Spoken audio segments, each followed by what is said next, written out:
Bismillahirrahmanirrahim. Assalamualaikum warahmatullahi wabarakatuh.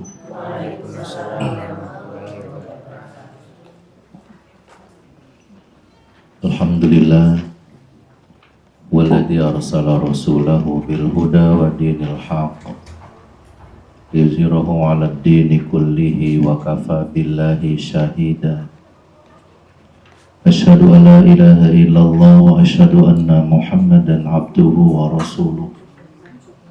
Allahumma salli wa sallim wa barik ala nabiyyina Muhammadin wa ala alihi wa sahbihi ajma'in. Amma ba'du. Subhanaka la ilma lana illa ma 'allamtana innaka antal alimul hakim. Rabbi a'udzu bika min hamazatis syayatin wa a'udzu bika rabbi ay yahdurun. Raditu billahi rabba wa bil islami dina wa bi Muhammadin sallallahu alaihi wasallam nabiyya wa rasulah. Amin ya Allah ya rabbal alamin ya mujibas sa'ilin. Sahibul majlis Bunda Haja Dr. Ratna dan seluruh keluarga yang mudah-mudahan selalu dalam rahmat Allah Subhanahu wa Ta'ala. Ibu-ibu jamaah yang sudah hadir, yang mudah-mudahan kita juga semua senantiasa dalam ridhonya Allah Subhanahu wa Ta'ala. Syukur nikmat kita panjatkan kehadirat Allah pada sore hari ini. Rahmat karunia Allah masih tetap kita rasakan bersama, sehingga masih dapat melangkahkan kedua kaki untuk hadir di majelis ini. Kita bersilaturahim dan melaksanakan kewajiban bertolabul ilmi. Mudah-mudahan apa yang kita lakukan ini akan dicatat menjadi amal soleh buat kita semuanya. Salawat dan salam senantiasa dilimpahkan kepada Nabi Allah Muhammad Rasulullah Sallallahu Alaihi Wasallam, kepada keluarga beliau dan juga kepada para sahabatnya. Berikhtiar dan terus berdoa.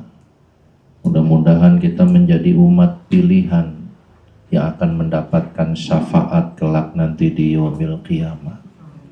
Amin ya rabbal alamin. Kenapa kita butuh syafaat? Dan apa itu syafaat? Insya Allah sore ini kajian kita ingin menambah cinta kita kepada Rasulullah Sallallahu Alaihi Wasallam, ingin menambah rindu kita kepada Rasulullah Sallallahu Alaihi Wasallam, untuk kemudian kita mempersiapkan amal terbaik kita untuk meraih apa yang dijanjikan Allah, syafaat yang nanti disampaikan oleh Rasulullah Sallallahu Alaihi Wasallam. Yang pertama, ibu sekalian, satu hal yang tidak boleh luput kita untuk terus bersyukur. Kita ditakdirkan menjadi umatnya Nabi Muhammad Sallallahu Alaihi Wasallam. Ini besar sekali syukurnya. Kita tidak ditakdirkan menjadi umatnya Nabi Nuh alaihissalam. Kita tidak ditakdirkan menjadi umatnya Nabi Lut alaihi salam. Kita juga tidak ditakdirkan menjadi umatnya Nabi Musa alaihi salam. Patut kita bersyukur. Kita menjadi umatnya Nabi Muhammad sallallahu alaihi wasallam. Umat ini adalah umat yang terbaik. Allah memuji dalam Al-Quran, kuntum khaira ummatin ukhrijat linnas. Kalian itu sebaik-baik manusia. Kalian itu sebaik-baik generasi. Ukhrijat linnas, yang dikeluarkan dari peradaban manusia. Kita bersyukur sekali menjadi umatnya Nabi Muhammad SAW. Ketika Rasul nanti yang pertama kali mengetuk pintu surga, kemudian penjaga surga bertanya, siapa kamu? Muhammad, aku Muhammad. Apa kata penjaga pintu surga ketika itu? Aku dilarang oleh Allah untuk membuka pintu ini sebelum engkau masuk ke dalamnya. Surga tidak akan dimasuki oleh umat-umat para nabi sebelum umatnya Nabi Muhammad masuk dulu ke dalamnya. Kadang-kadang kalau kita tidak mantapkan, kita nggak bersyukur jadi umatnya Nabi Muhammad SAW. Ini patut kita syukuri. Kita ditakdirkan menjadi umatnya Nabi Muhammad SAW. Apa urusannya dengan syafaat? Syafaat itu Bu, kalau bahasa sederhananya apa ya? Kartu free untuk masuk. Apa namanya? Ya? Kalau kita mau masuk ya pas ya, kita dapat tuh. Nah, Allah siapkan itu semua. Kemudian semuanya itu diberikan kepada kekasih terpilihnya. Ini mestinya materinya ada 7 halaman, Bu. Sisanya saya nggak print karena itu satu hadis tapi panjang sekali. Mengisahkan bagaimana kita sibuk mencari Nabi Muhammad nanti di padang mahsyar.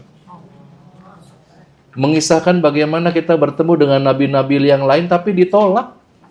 Kita minta syafaat. Pertama Nabi Adam, ketika sibuk semuanya orang di padang mahsyar, itu satu suara. Ada satu suara yang didengar mengarahkan kita berjalan. Tidak ada yang belok kanan, tidak ada yang belok kiri. Semuanya lurus berjalan dan semuanya tertunduk. Dalam kondisi yang sangat padat manusia tanpa pakaian sedikit pun di badan kita. Dikisahkan dalam hadis itu. Kalaupun ada yang bersuara hanya berbisik. Nggak ada sedikit pun suara gaduh. Karena kemudian semua memuliakannya Allah pada saat itu. Apa bisikannya? Siapa yang bisa memberikan kita ini jaminan untuk selamat itu? Berbisik saja. Ada yang bisa memberikan syafaat kepada kita. Jangan-jangan Nabi Adam. Maka dicari Nabi Adam. Apa ketika bertemu dengan Nabi Adam? Dia menolak. Allah marah kepadaku, kata Nabi Adam. Dulu aku mendekati pohon yang dilarang untuk didekati.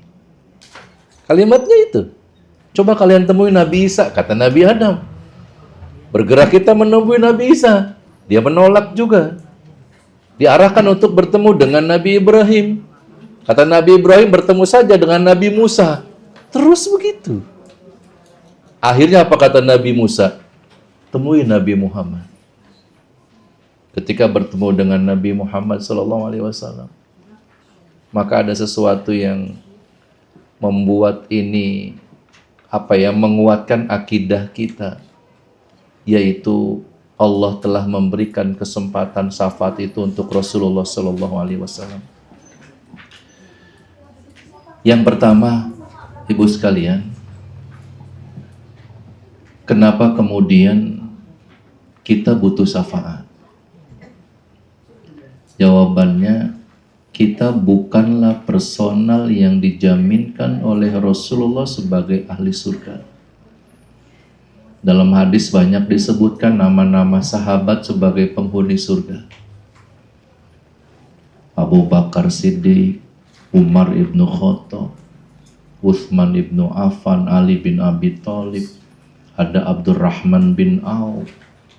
Yang perempuan ada Maryam, ada Asia, ada Khadijah, ada Fatimah.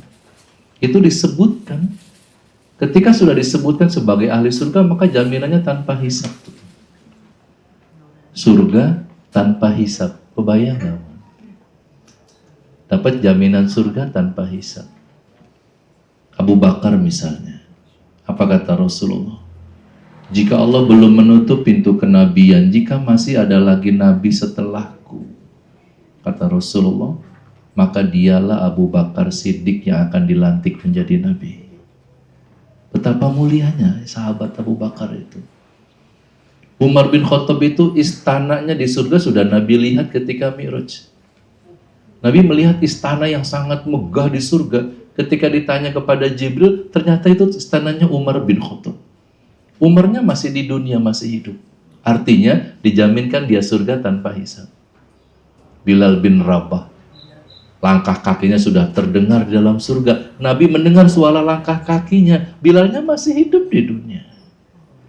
Kita kan bukan orang-orang yang mendapatkan jaminan surga. Ada yang jaminkan kita nggak? Tidak ada. karena itu kita butuh syafaat. Syafaat itu dari Allah, Bu. Ayatnya disampaikan di surat Az-Zumar ayat 44 tuh, yang nomor 1 tuh. Jadi biar kita nggak salah nanti dalam memahami, syafaat itu dari Allah, nggak dari yang lain. Yang lain nanti mendapatkan izin dari Allah gitu. Semuanya ayatnya ini. Qul lillahi syafa'atu jami'a lahu mulku samawati wal ardi thumma ilaihi turja'un. Katakanlah hanya kepunyaan Allah syafaat itu semuanya. Kalimatnya jelas. Qul lillahi syafa'atu jami'a. Hanya kepunyaan Allah, syafaat itu jami'a. Semua syafaat itu punya Allah. Syafaat itu pertolongan. Yang kalau kita mendapatkan tiket itu, maka itu tiket surga itu. Kita butuh itu. Kenapa kita butuh itu? Satu, tidak ada yang menjaminkan kita. Yang kedua, rasanya kalau dikatakan siap atau belum siap, jawabannya mesti belum siap.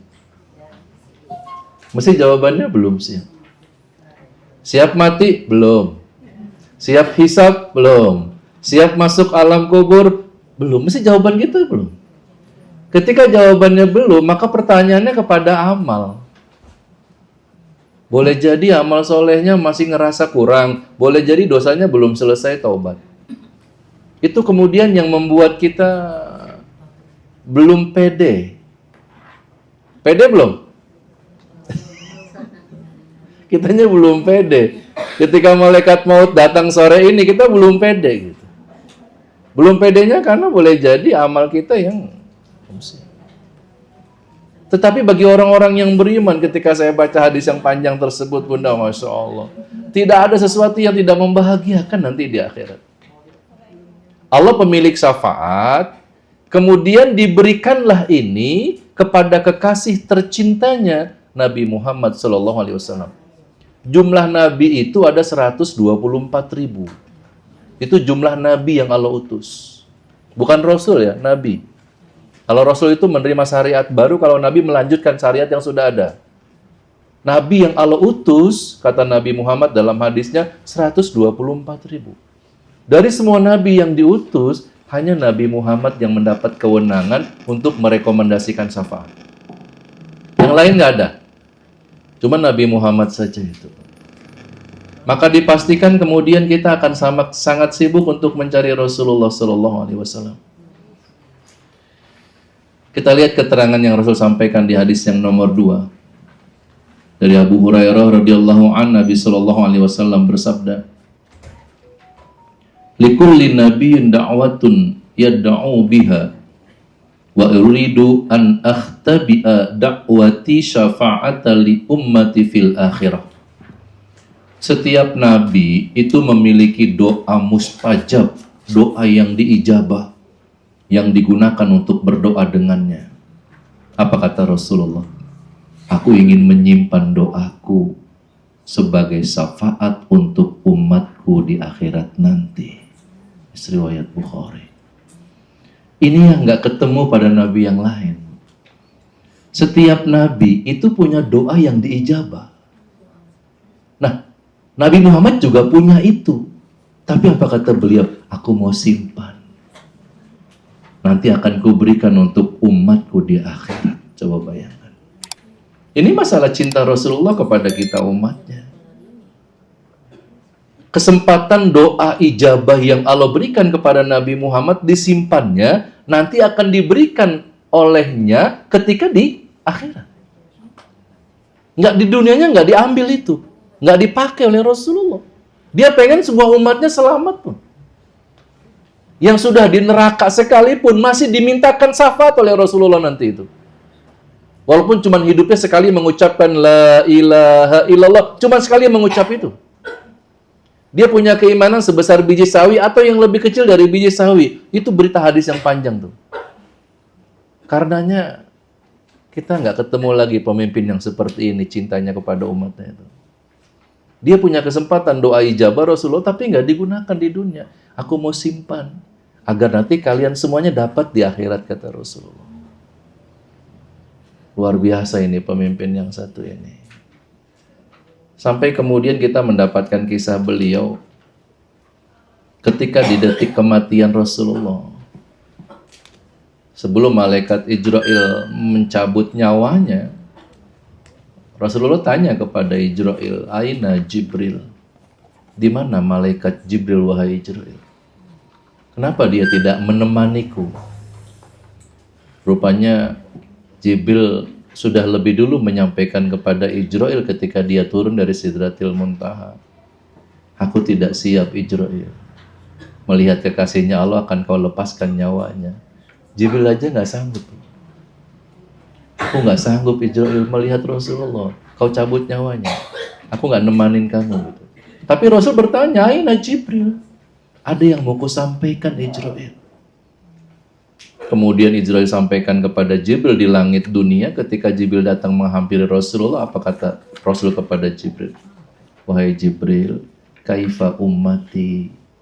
Jibril, aku belum izinkan Ijrail mencabut nyawaku. Pertanyaan dia, kaifa ummati? Kalau aku sudah tidak ada, bagaimana nasib umatku? Apakah mereka akan selamat kalau aku udah nggak ada di dunia ini? Ini di detik-detik ajalnya Rasul mau wafat, masih mikirin umatnya. Aku butuh jaminan. Aku butuh jaminan tentang umatku. Kaifa ummati?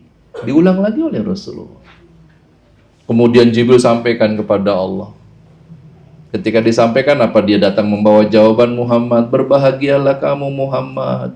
Allah sudah berikan jaminan untukmu bahwa umatmu tidak akan tersesat untuk selama-lamanya selama umatmu berpegang kepada Al-Quran dan Sunnah.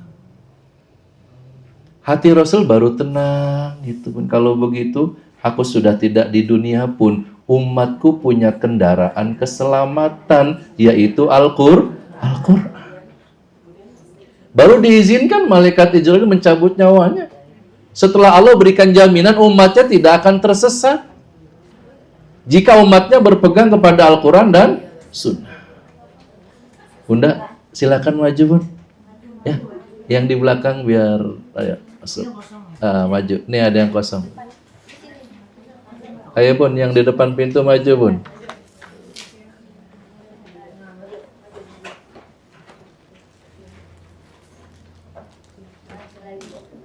Iya, digeser. Materinya kebagian? Kurang satu, Masya Allah, Alhamdulillah. Ada.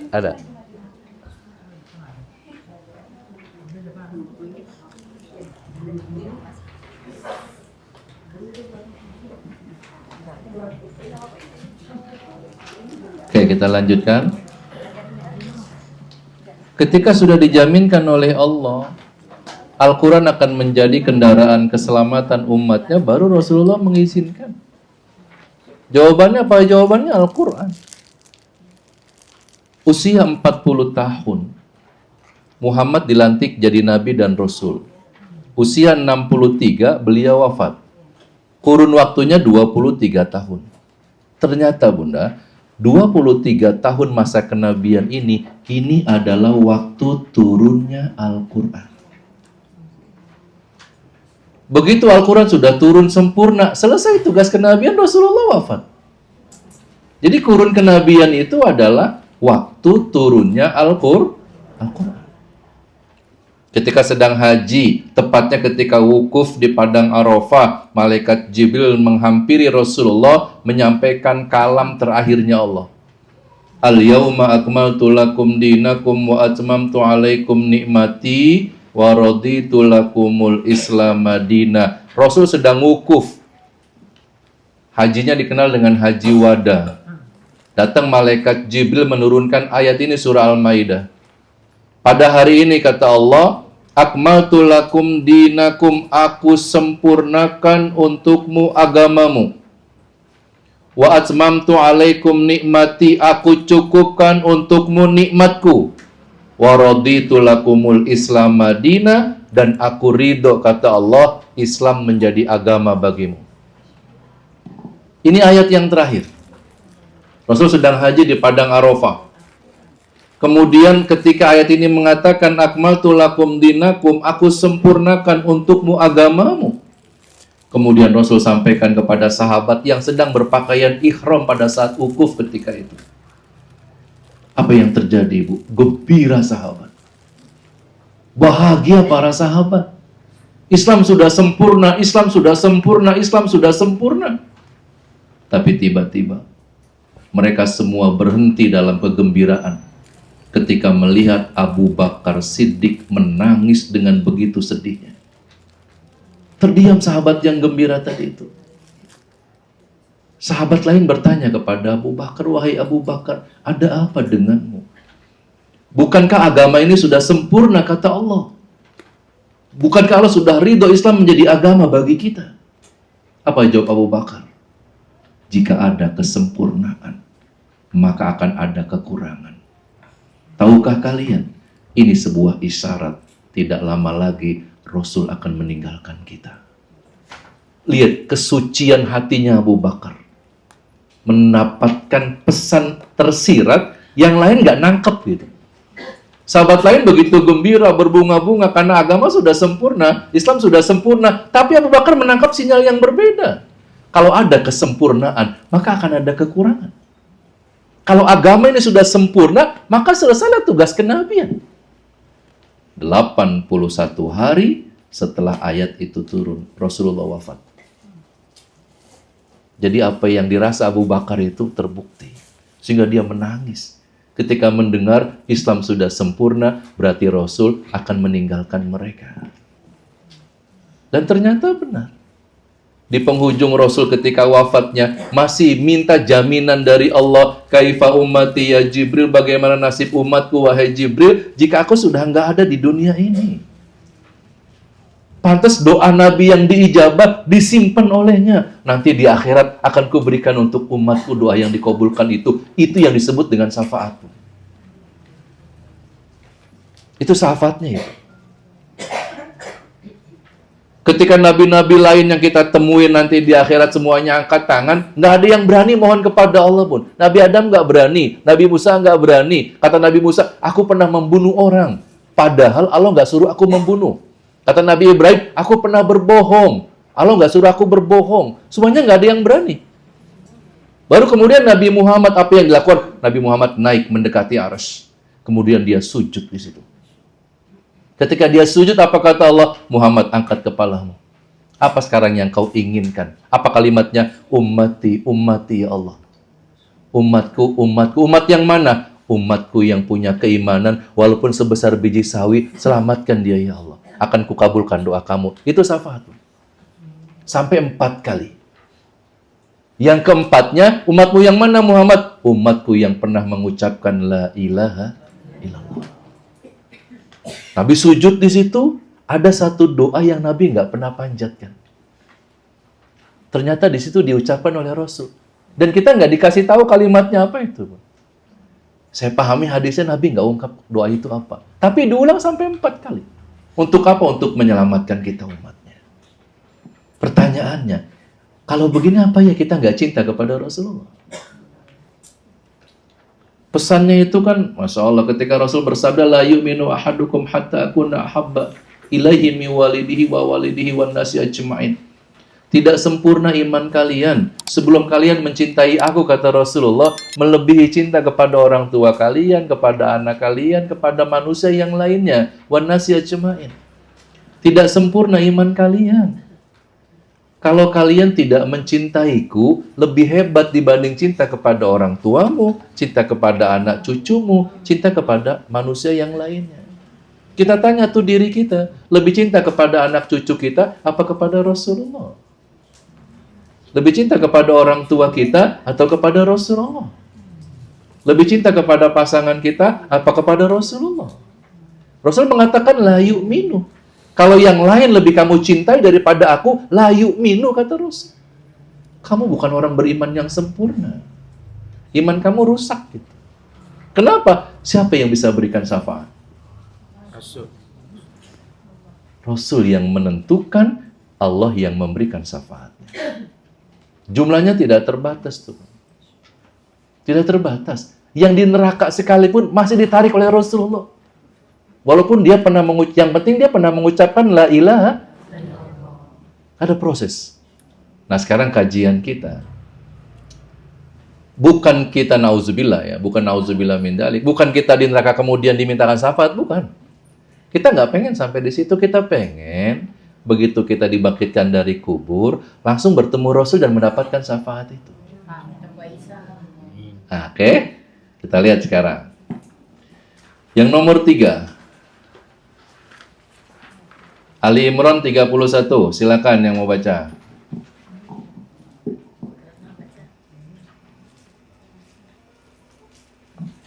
Nomor 3.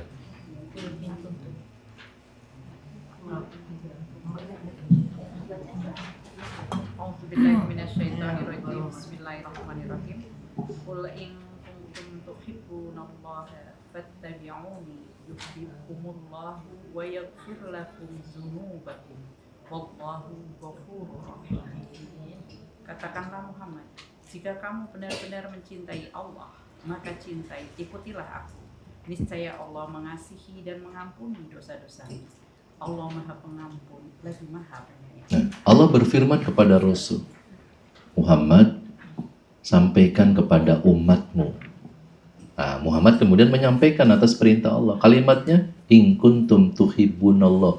Bilang begitu kepada umatmu Muhammad. Umatku, in kuntum tuhibbunallah. Jika kalian benar-benar cinta kepada Allah, kata Rasul nih, atas perintah Allah nih kalimatnya.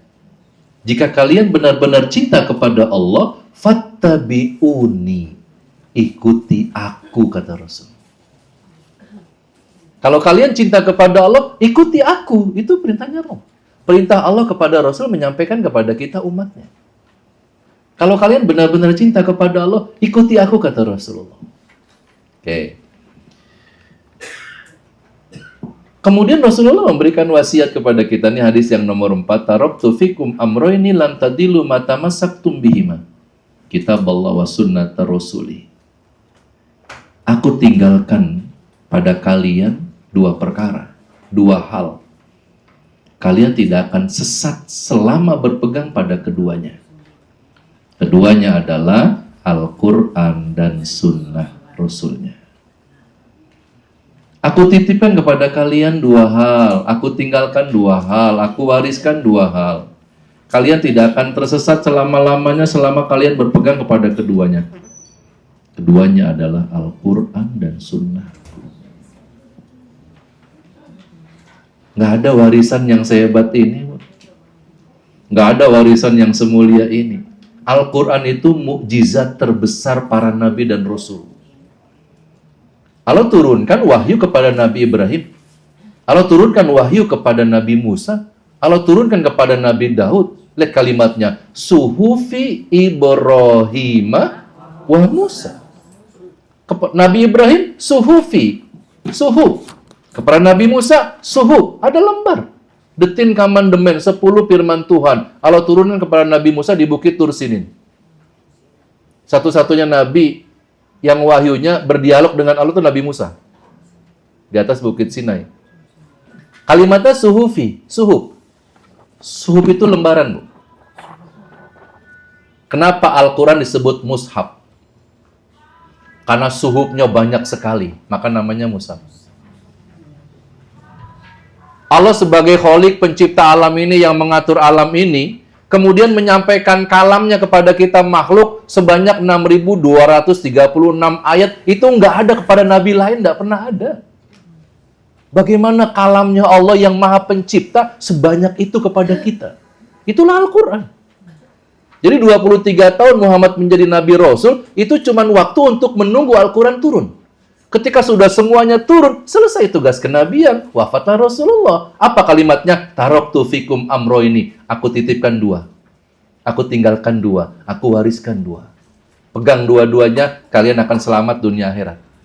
Al-Quran dan Sunnah. Gak ada yang bisa mengalahkan itu.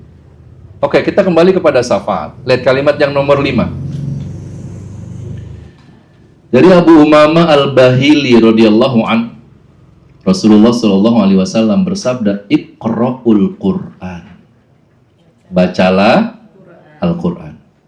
Fa innahu ya'ti yaumal qiyamati syafi'an li ashabi. Sesungguhnya Al-Qur'an akan datang pada hari kiamat memberi syafaat bagi para pembacanya. Hadis riwayat Imam Muslim. Al-Quran datang, Bun, hari kiamat memberikan syafaat biiznillah. Kita lihat, salah satu nama lain dari Al-Quran adalah An-Nur. Artinya cahaya. Datang dia di alam kubur untuk apa? Menerangi kubur kita yang sangat gelap menjadi bercahaya. Itulah Al-Quran. Termasuk sholat itu menjadi cahaya kubur tuh. Terang teh kuburnya. Diluaskan dan dikasih penerangan. Penerangannya amal kita. Ketika dibangkitkan dari kubur, kemudian kita kumpul di padang mahsyar, Al-Quran akan mencari para pencintanya. Al-Quran akan datang syafi'an li ashabi, untuk memberikan syafaat kepada para penggemarnya. Memberikan syafaat kepada para pencintanya. Memberikan syafaat kepada orang yang rajin membacanya. Nih, Masya Allah nih. Kemudian Rasul menyampaikan kisahnya. Ketika kalian sudah tertunduk pada saat itu. Fala ansaba bainahum yauma idzin wala yatasaalun. Ketika hari itu putus tali nasab. Fala ansaba bainahum. Tali nasab putus, Bun. Nggak ada hubungan orang tua dengan anak, kakak dengan adik, ponakan dengan putus tali nasab. Nggak bisa saling bantu. Wala yatasaalun, dan ketika itu satu pun di antara kalian tidak ada yang saling bertanya. Semua tertunduk. Manusia entah ada berapa ratus miliar manusia, kita nggak tahu ya. Yang Allah ciptakan di jagat raya. Kumpul semuanya dalam keadaan telanjang, diberikan catatan amalnya, semua tertunduk. Sepi, sunyi, padahal ada miliaran manusia. Kenapa? Sibuk melihat nasib dirinya dengan hisab yang sedang dilakukannya, selamat atau tidak hisabnya. Dan pada saat itu, mulailah ada yang berbisik tadi. Kita harus mencari nih yang bisa memberikan syafaat kepada kita. Ketemu Nabi Adam, angkat tangannya. Ketemu diarahkan oleh Nabi Adam kepada Nabi Isa. Kita ketemu Nabi Isa, diangkat tangan lagi. Nabi Isa mengarahkan, tuh Nabi Ibrahim. Dia kekasihnya Allah, kata Nabi Isa. Ketemu Nabi Ibrahim, diangkat tangan lagi. Direkomendasikan, Nabi Musa sana, kata Nabi Ibrahim. Ketika ketemu Nabi Musa, apa kata beliau? Nabi Muhammad sana. Sampailah di situ, finish. Ternyata memang Nabi Muhammad saja, maka sibuklah kita pada saat itu mencari Rasulullah Sallallahu Alaihi Wasallam. Bu, kita nggak sibuk cari orang tua kita. Kita nggak sibuk cari anak cucu kita. Kita nggak sibuk cari pasangan kita. Kita nggak sibuk cari keluarga dan saudara kita. Yang paling kita butuhkan, kita cari adalah Rasulullah Sallallahu Alaihi. Kalau begitu masih lebih cinta mana, yo? Masih lebih cinta orang tua, anak, cucu, keluarga? Dia nggak bakal kita cari. Ketika kita butuh syafaat, yang kita cari adalah sosok Rasulullah Sallallahu Alaihi Wasallam. Ada yang melihat Rasul, dipanggilnya, ya Rasulullah. Begitu Rasul balik badan untuk melihat orang yang manggil, itu akhlaknya Rasulullah, pun. Dari dunia sampai akhirat yang mulia terus akhlaknya Nabi. Ketika di dunia, kalau ada yang manggil, Rasul nggak pernah menengok, menoleh, cuman wajahnya tuh nggak pernah. Pasti badannya berbalik semuanya. Kalau kita kan kalau ada yang manggil, kayak orang salam dalam sholat, Assalamualaikum, Assalamualaikum, gitu. Rasul enggak. Walaupun yang memanggil anak kecil, ketika di dunia, ada anak kecil manggil, balik badan Rasul. Untuk apa? Memuliakan orang yang memanggilnya. Ini kejadiannya di padang mahsyar. Ada yang manggil, balik badan Rasul. Ketika Rasul melihat orang yang memanggilnya, seketika Rasul membuang wajahnya dari orang itu. Gak mau melihat pun. Rasul kemudian berkata kepada Allah, lihat perkataannya. Nomor 6. Wa qala Rasul, ya Rabbi, inna qaumi takhudhu hadzal Qur'ana mahjura. Wahai Tuhanku, betul dia itu kaumku. Yang manggil tadi tuh, betul dia kaumku ya Allah. Tapi waktu di dunia dia nggak pernah peduli dengan Al-Quran. Rasul buang muka, Bu. Tahu buang muka nggak? Mukanya dibuang. Melengos. Mukanya dibuang, betul. Kata orang Betawi melengos. Melengos apa bahasa Indonesianya? Berpaling. Mengalihkan. Boro-boro mau kasih rekomendasi syafaat Nabi Muhammad, ngelihat aja nggak mau. Bu, ayat Furqan 30 ini belum terjadi. Kan kiamatnya belum. Tapi sudah dibocorkan oleh Allah. Nanti di padang mahsyar Rasul akan ngomong begini, Bu. Ketika ada umatnya yang manggil, begitu Nabi lihat wajahnya dia, Nabi buang muka. Ngomong kepada Allah, ya Rabb, inna qaumi takhudhu hadzal Qur'ana mahjura. Betul ya Allah, dia kaumku. Tapi waktu di dunia, dia nggak pernah peduli dengan Al-Quran. Nabi nggak mau ngelihat. Boro-boro mau kasih rekomendasi syafaat tadi. Coba. Hadis yang tadi coba lihat lagi. Yang nomor 5. Apa kata Rasulullah di dunia? Bacalah Al-Quran. Iqra'ul Quran, baca Quran. Sesungguhnya Al-Quran akan datang pada hari kiamat memberikan syafaat kepada para pembacanya.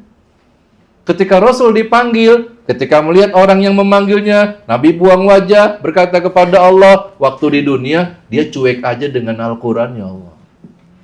Sahabat kan bertanya, ya Rasulullah, jumlah umatmu itu kan paling banyak dibanding umat Nabi yang lain nanti di akhirat. Betul kata Rasul. Lalu bagaimana engkau bisa membedakan di akhirat nanti umatmu yang di dunianya cinta dengan Al-Quran dengan umatmu yang tidak cinta dengan Al-Quran? Bagaimana kau bisa bedakan umatmu yang di dunianya sering baca Quran, selalu bercengkrama dengan Al-Quran dengan umatmu yang jarang sekali menyentuh Al-Quran?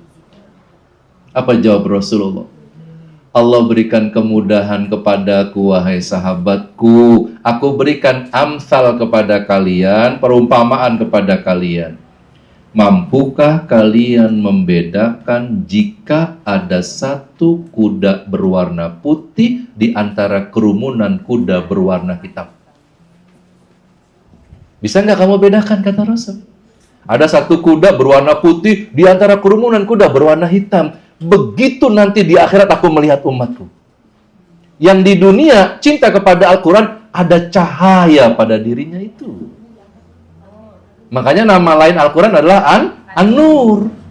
Di alam kubur, dia kasih cahaya, terang kubur kita. Di padang mahsyar, dia datangi kita di nomor 5. Untuk memberikan cahaya kepada kita, sehingga Rasul memilih kita mendapatkan syafaat. Jadi barometer syafaat nanti di akhirat adalah Al-Quran. Itu barometer utamanya. Siapa yang ngasih cahaya? Al-Quran. Di alam kubur dia datang kasih cahaya, di padang mahsyar dicari-cari itu. Para pencintanya dicari-cari. Ketika dia datang, maka bercahaya. Satu kuda putih di antara kerumunan kuda hitam, maksudnya bercahaya. Ada pengajian di Madinah, Bu.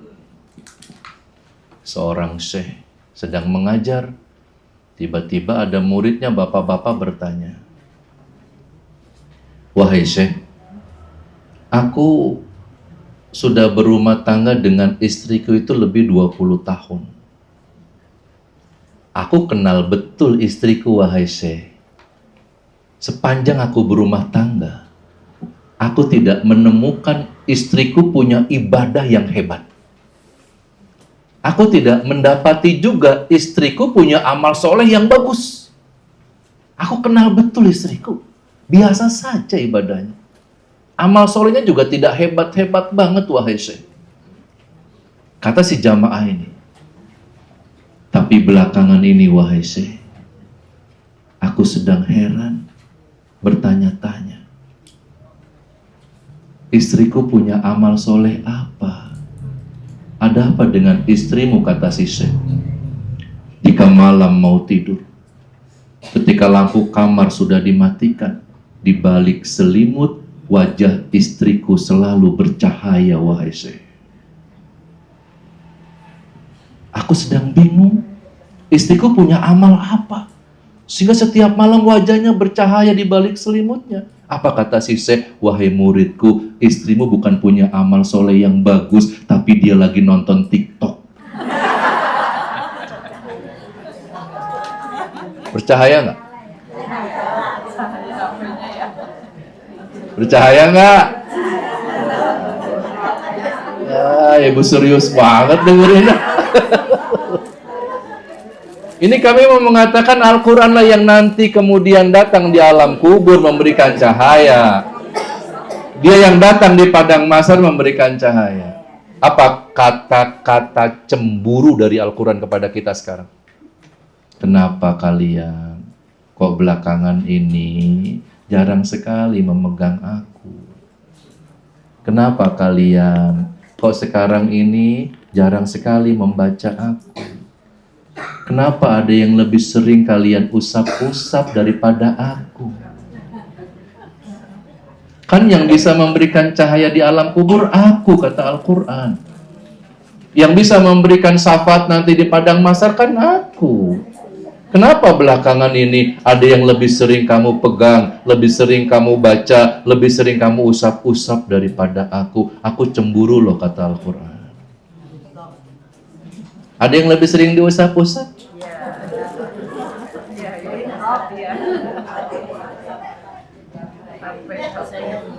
Itu bahasa cemburu Al-Quran. Betul nggak kira-kira? Benar. Kira-kira yang diusap-usap sekarang sering banget, nanti ngasih syafaat nggak di akhir? Di alam kubur ngasih cahaya nggak? Pantes Al-Qurannya cemburu. Cemburu. Kasihan dong Bu, jangan sampai dia cemburu. Boleh nggak sekarang diusap-usap? Boleh. Tapi jangan kalahkan ngusap-ngusap Al-Quran. Oke, kita lihat lagi. Barometernya nanti adalah Al-Quran. Lanjut yang nomor 7.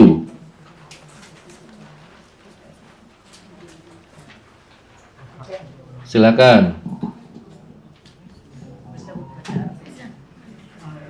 Boleh artinya boleh. Dan barang siapa berpaling dari peringatanku, al-zikra atau Al-Quran, maka sesungguhnya baginya penghidupan yang sempit di dunia, dan kami akan menghimpunkannya pada hari kiamat dalam keadaan buta kedua matanya. Berkatalah ia, ya Tuhanku, mengapa engkau menghimpunku aku dalam keadaan buta, padahal aku dahulunya adalah seorang yang melihat.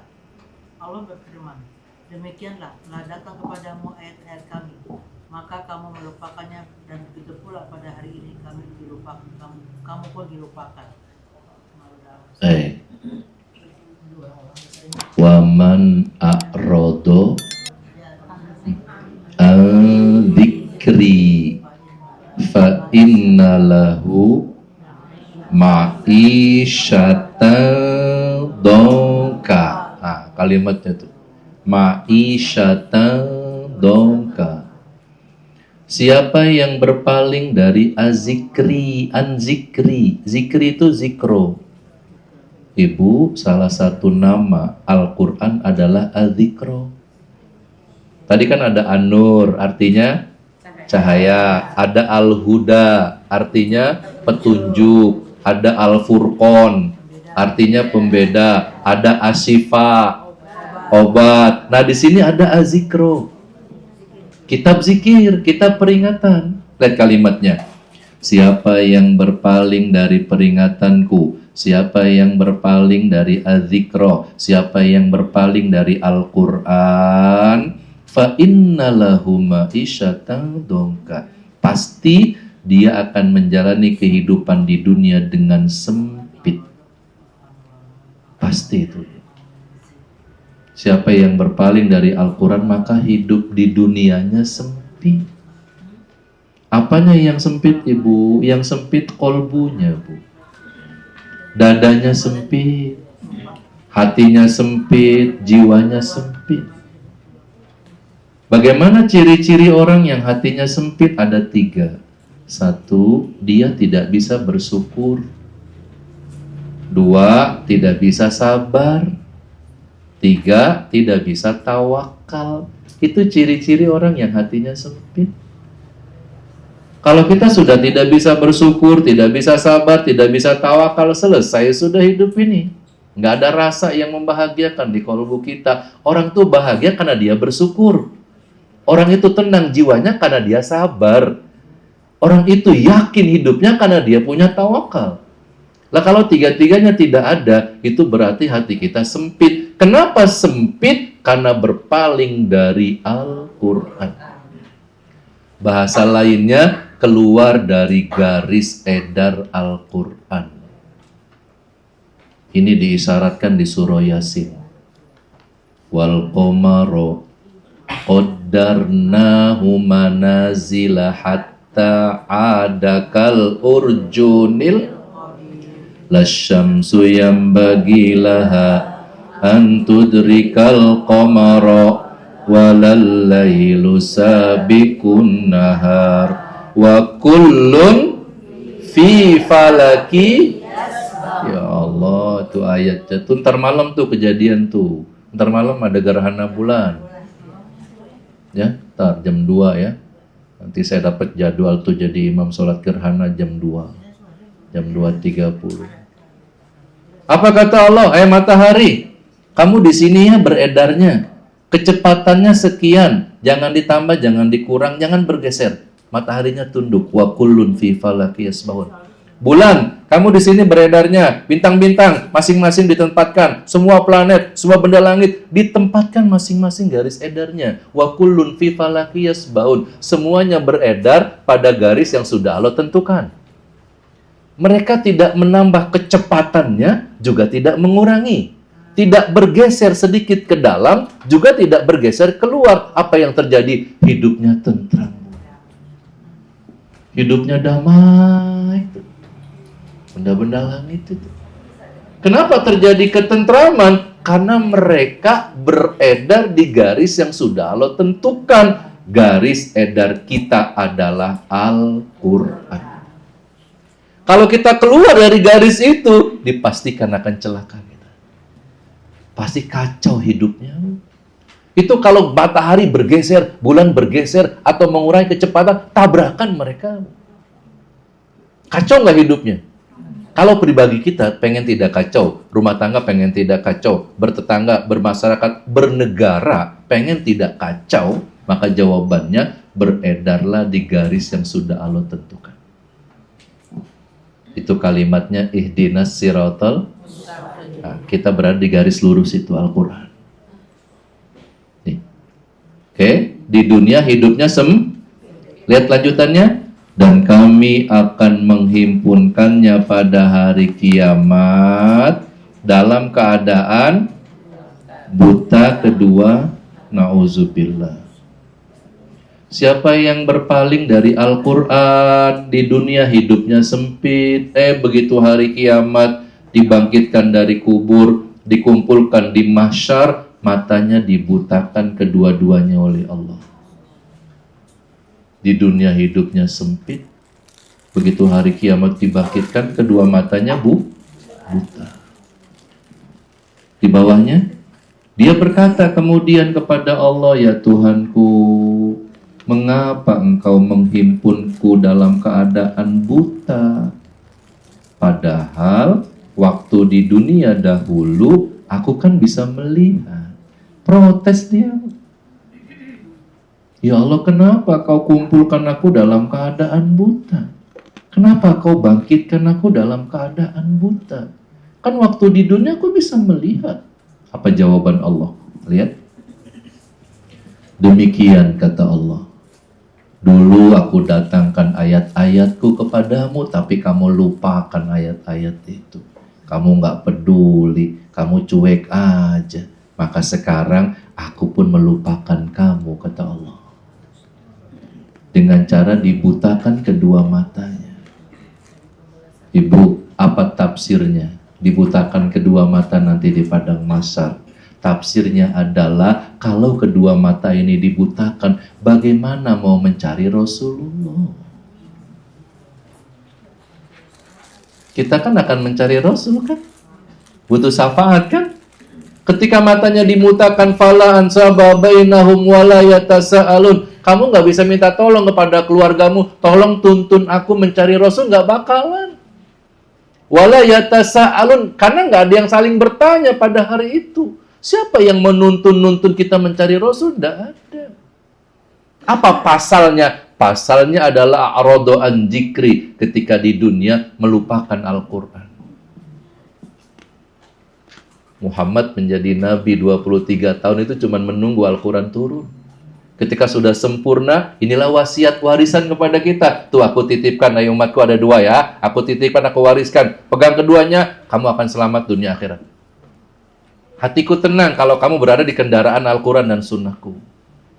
Rasul tenang wafat meninggalkan kita. Aku punya satu doa, aku simpan nanti buat kamu di akhirat. Yaitu syafaat. Ternyata barometer syafaat itu adalah Al-Quran. Oke, kita tanya diri kita masing-masing. Ayo, siapa yang lebih sering diusap-usap? Ya, ini pertanyaan buat diri kita. Siapa yang nanti ngasih cahaya di alam kubur? Siapa yang bakal nanti nyamperin kita di padang mahsyar untuk memberikan syafaat? Jawabannya adalah Terakhir. Nomor 8. Silakan. Artinya boleh. Dari Ali radhiyallahu anhu, dia berkata bahwa Rasulullah SAW bersabda, barang siapa membaca Al-Quran dan menghafalnya, lalu menghalalkan apa yang dihalalkannya dan mengharamkan apa yang diharamkannya, maka Allah Subhanahu wa Ta'ala akan memasukkannya ke dalam surga, dan Allah menjaminnya untuk memberi syafaat kepada 10 orang keluarganya yang kesemuanya telah diwajibkan masuk neraka. Nah, ya insya Allah. Belajar Quran, baca Quran, menghafal Quran, mengamalkan Al-Quran. Dan yang terpenting apa? Menghalalkan yang dihalalkan Allah, mengharamkan yang diharamkan Allah. Itu yang penting.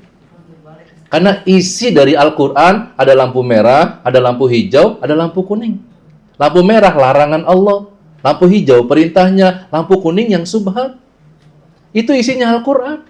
Kalau kemudian kita menghalalkan yang dihalalkan Allah, mengharamkan yang diharamkan Allah, gemar sekali membaca Al-Quran sampai menghafalnya, begitu dia meninggal dunia, janji Allah sampai kepadanya. Apa? Surga. Hisabnya selesai sebentar sekali. Karena amal solehnya sudah siap.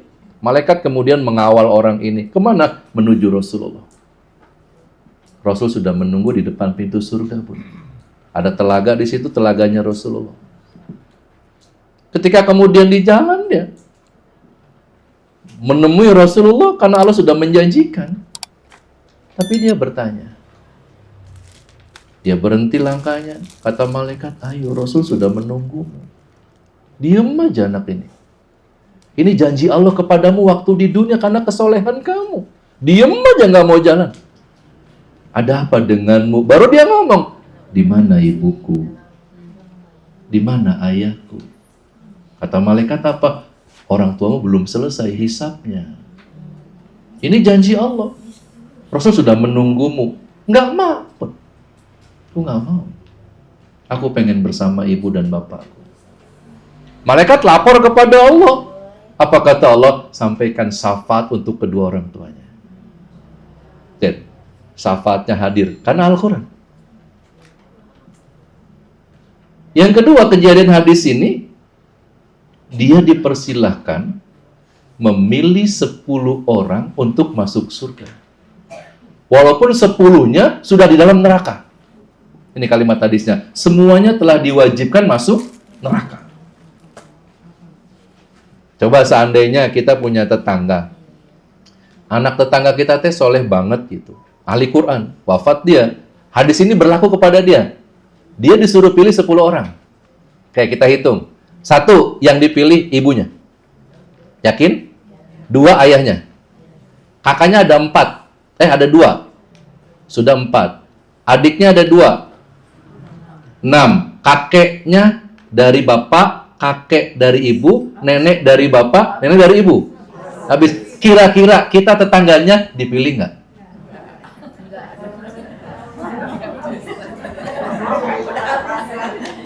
Kebagian nggak?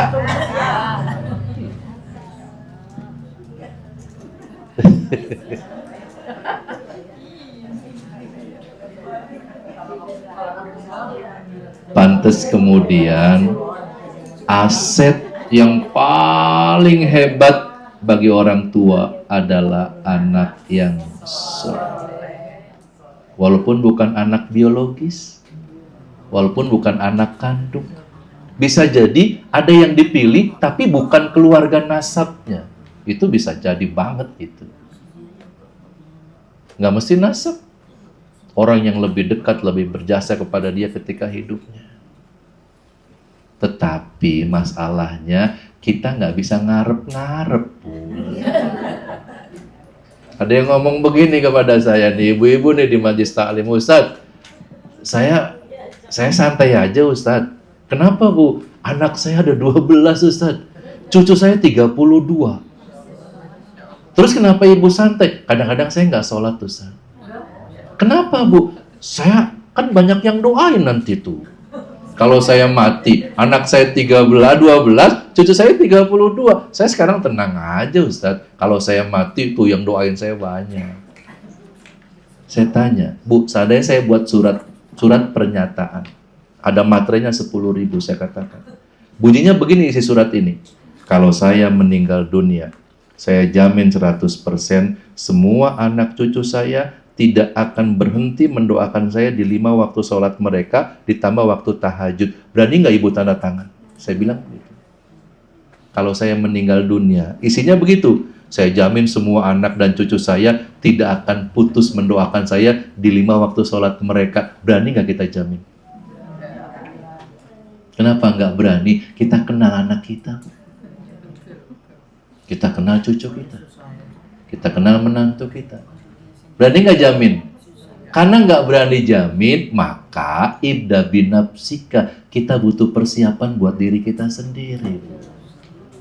Kalau ternyata kita sudah siapkan modalnya, ini generasinya soleh-solehah, itu mah bonus dari Allah.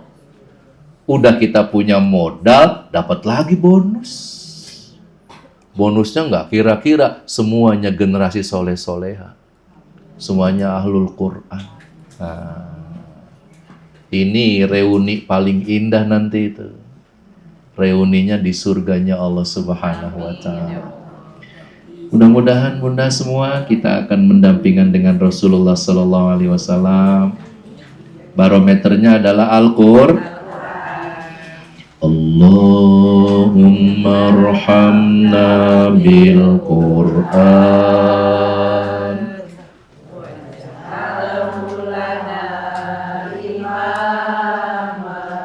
wa nura wa huda wa rahmah. Allahumma dzakirna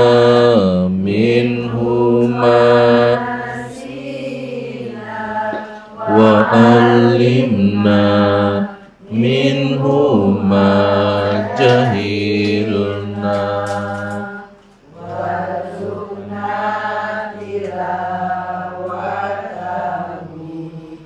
ana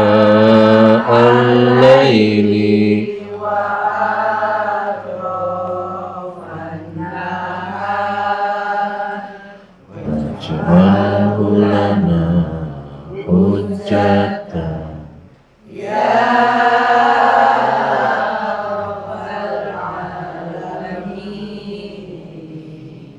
Amin ya Allah ya Rabbal Alamin ya mujibas sa'ilin. Kafaratul majlis. Subhanakallahumma wa bihamdika asyhadu an la ilaha illa anta astaghfiruka wa atubu ilaik. Assalamualaikum warahmatullahi wabarakatuh.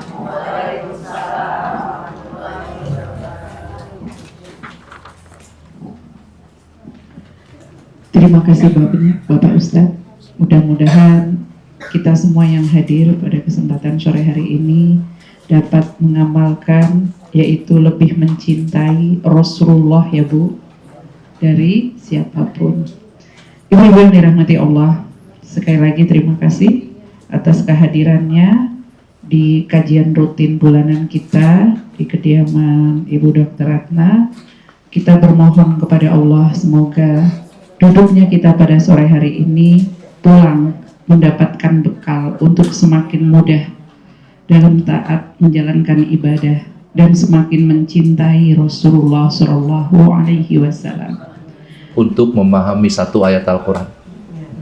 Begitu kita paham, maka berikutnya diamalkan. Penyakit orang yang rajin datang ke pengajian, kalau di hatinya ada cermin, itu bahaya.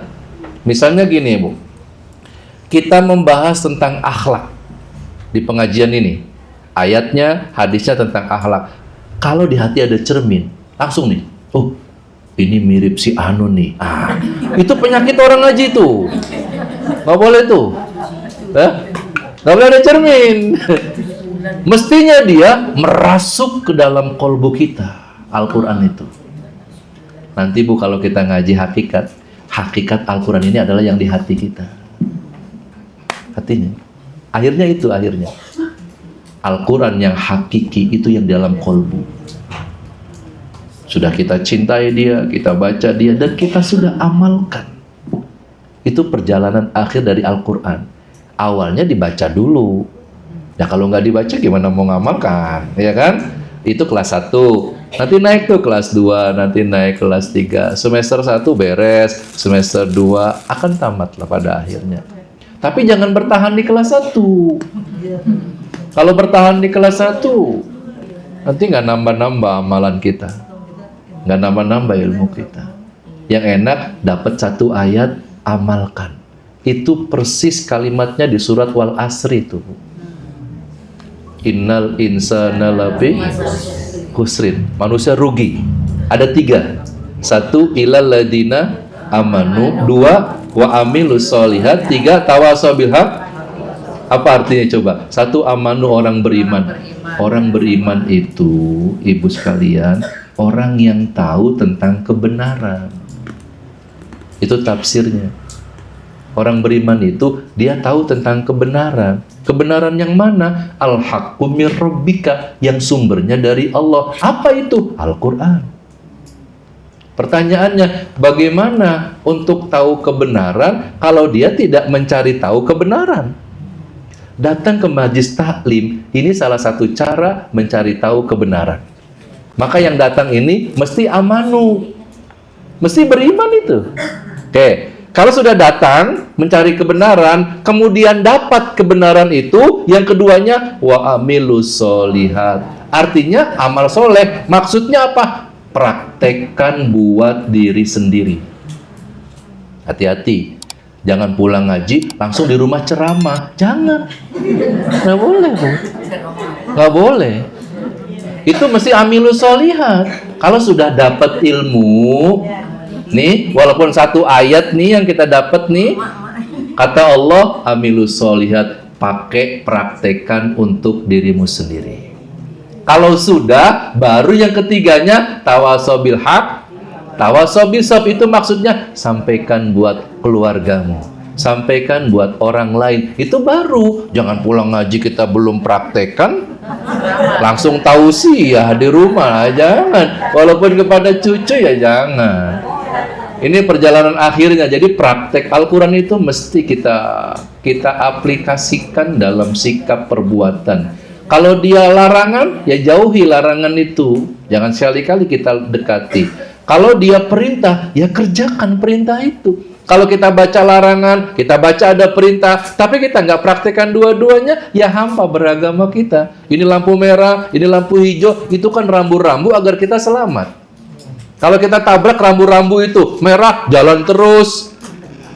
Hijau, malah diem. Nggak dipraktekin, nah kan gitu kan. Nah akhirnya kacau nggak?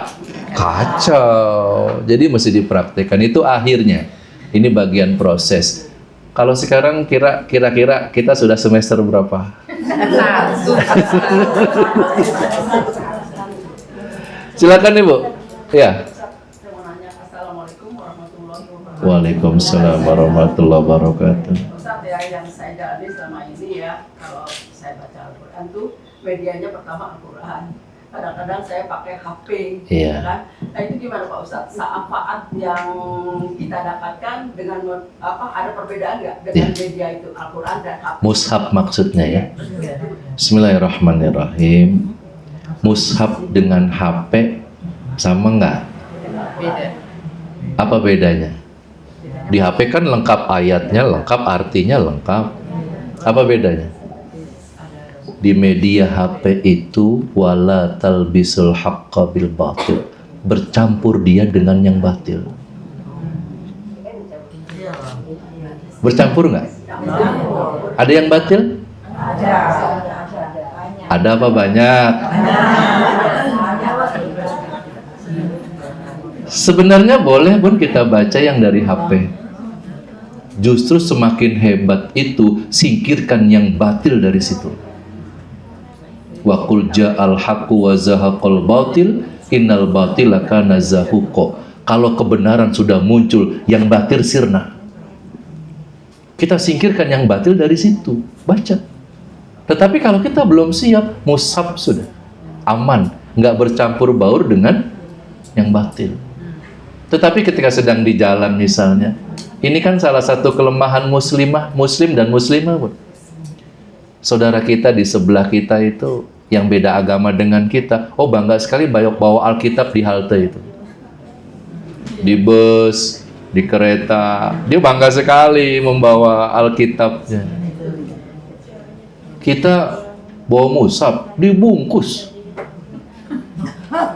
sudah dibungkus, masukin kresek, masukin ke dalam tas, nggak ada bangga-bangganya,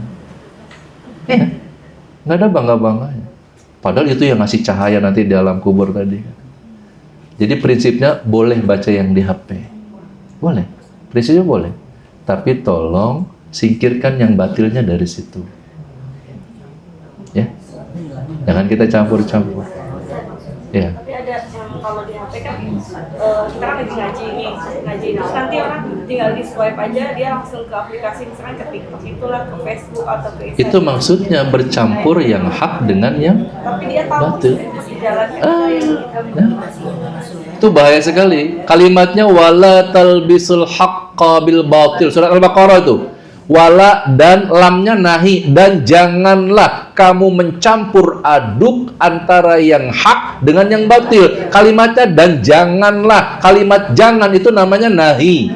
Kaidah usul fikihnya kalau kita ngaji tafsir, al aslu fin nahi li tahrim. Tiap ada larangan itu menunjukkan haram. Jadi mencampur aduk yang hak dengan yang batil itu haram. Itu kalau ngaji tafsirnya. Jangan campur aduk yang hak dengan yang batil. Kalau yang bagus, wa qul ja'al haqqu wa zahaqal batil. Kalau kebenaran sudah muncul, singkirkan yang batil dari situ. Itu di surat Al-Kahfi itu Allah sampaikan. Wa qul ja'al haqqu wa zahaqal batil innal batila kana zahuqa. Singkirkan yang batil-batilnya. Nah, kalau kita belum mampu baca Quran pakai HP, baru dapat 2 ayat, ganti lagi, buka TikTok, ganti lagi yang lain. Nanti Al-Qurannya kecampur-campur yang hak dengan yang batil. Khawatir kita nggak dapat barokah dari bacaan kita. Kenapa santri kami penghafal Quran nggak boleh megang ini, Bu? Santri di Bening Hati itu megang ininya 2 bulan sekali, Bu. 2 bulan sekali boleh kita kasih, atau kalau sudah bete banget sebulan sekali, tapi hanya 2 jam kita kasih. Kenapa? Kalau dia sambil megang ini, itu keseringan ini daripada Al-Qurannya. Karena lebih menarik. Iya kan? Apa aja tuh. Datang saja dia mampir gitu, masuk, mampir. Ya. Jadi prinsipnya boleh. Prinsipnya boleh. Tetapi ada hal-hal yang mesti kita perhatikan lebih dalam lagi. Musab. Iya kan, ketika di jalan segala macam gitu, Masya Allah. Indah sekali kalau di jalan kita masih tetap baca Al-Quran. Cukup? Ada lagi, satu lagi, silakan. Kalau misalnya ada orang tua Iya. tidak baca Al-Quran, misalnya, itu apakah anaknya bisa bantu dengan cara apa? Tidak baca apa belum bisa? Tidak mau belajar, Dan memang belum bisa. Baik. Kalimat Qur'annya begini, Bun. Wa idza quri'al Qur'an fastami'u lahu wa ansitu la'allakum turhamun. Jika dibacakan Al-Qur'an, dengarkan dan diam, la'allakum turhamun, pasti kamu dapat rahmat. Kalau belum bisa, dengerin aja dapat rahmat. Dengerin aja. Kita belum bisa baca nih, dengerin aja dapat rahmat. Bisa, tapi terbata-bata. Nggak mahir, belum sesuai tajwid, tapi tetap baca. Pahalanya 2 kata Rasul. 1 pahala baca, 2 pahala bersungguh-sungguh. Walaupun mulutnya berat, tapi tetap baca. Bagaimana kalau kemudian sepanjang hayatnya dia belum bisa baca Quran? Maka kewajibannya adalah belajar. Ada guru yang semuanya punya kelemahan adalah mentransfer seperti itu, Bu. Saya baca Al-Fatihah nih, saya bisa Al-Fatihah. Saya hafal Al-Fatihah. Itu hafalan saya, nggak bisa saya transfer. Saya pindahkan hafalan Fatihah saya kepada murid saya. Nggak bisa. Dia mesti ikhtiar. Hidayahnya dari Allah. Sepandai-pandainya guru nggak bisa mentransfer hafalan itu. Saya hafal Al-Ikhlas itu saya hafal. Nggak bisa saya transfer hafalan itu. Jadi kewajiban belajarnya tidak putus sampai kita menutup kehidupan ini. Wajib belajar, apalagi Al-Quran. Saya cerita, akhir Juli kemarin saya berangkat umroh bersama santri 2 orang dari Bening Hati. Ketika di Madinah, setiap selesai sholat asar, selesai sholat maghrib dan sholat subuh, itu di tiang-tiang masjid Madinah sudah ada syekh yang ditentukan untuk kita menyampaikan sanad Al-Quran. Bu, menurut saya, bacaan Al-Fatihah saya sudah benar. Begitu saya setorkan di depan Syekh Nabawi kemarin itu, ada yang dikoreksi. Indah sekali gitu. Masya Allah gitu. Loh, kan Al-Quran ini lisannya orang sana. Saya pindah kepada Syekh yang lain lagi. Santri saya pindah kepada Syekh yang lain lagi. Dia setor surat yang berbeda. Mesti ada yang dikoreksi. Itulah Al-Quran. Masya Allah. Perasaan saya sudah guru sana, guru sana, guru sana. Oh, Fatihah saya sudah bagus. Tidak, Bu. Begitu saya setorkan kemarin itu, Masya Allah. Terima kasih, Syekh. Ada yang dikoreksi bacaan saya. Ini huruf ini, bibirnya bagaimana keluarnya huruf ini, Lisa. Masya Allah. Sampai dipegang-pegang bibirnya sama saya itu. Gitu. Sampai dia pegang bibirnya gitu, harus begini keluarnya huruf ini. Masya Allah, luar biasa sekali. Jadi kewajibannya tetap. Kalau memang nggak bisa sudah belajar, ini perkara berbeda. Tapi menjadah, wajadah. Orang kalau sungguh-sungguh masih dapat. Sekarang kan banyak orang yang sudah usianya lanjut, tapi semangat belajar tahsin. Iya kan? Nggak penting usia, yang penting semangat menjadah. Jadi jangan pakai pepatah dulu. Belajar di usia muda seperti melukis di atas batu, belajar di usia tua seperti melukis. Nah, kita nggak pakai itu. Sudah usia tua tetap aja melukisnya di atas kampas gitu. Misalnya jadi hidayah. Cukup ya? Ini mau kuis nih. Benar mau kuis. Silakan Bun.